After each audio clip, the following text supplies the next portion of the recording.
Hello and welcome. I've been doing a ton of work on our game, WarBoard Tactics, and I just wanted to share an update on how the game is going. For those of you who are unaware, WarBoard Tactics is a turn-based strategy game with a lot of inspiration from Advanced Wars and Age of Empire. So we have taken the calculated combat of Advanced Wars with the economy building of Age of Empires to create a game that gives the player a ton of options and strategies. On a classic start, the player will have a fort with 2 worker units. Using the workers, you must gather from either the mountains or the forests to gain resources. Once you have those resources, you can then build a mine or a mill on the respected land tiles. These buildings will provide you with the most income.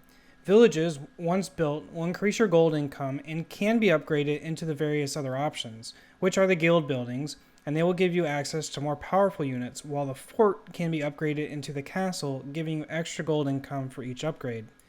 Now the temple will provide the player with a magic resource and access to the mage unit, which can use that magic to then heal allied units.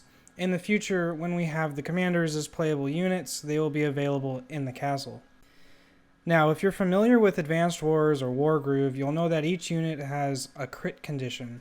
Each unit added also has a passive ability, however, we try to get away from just doing more damage on each one. Notably, the guards will give you a defensive boost to adjacent units, and the cavalry are able to complete their full movement after an attack. The wagon will give a defensive bonus to the unit it drops off, and so on.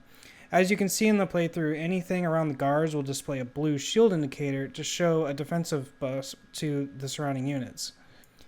For each faction, we plan to have special units to define their playstyle, along with special powers the player may cast using magic.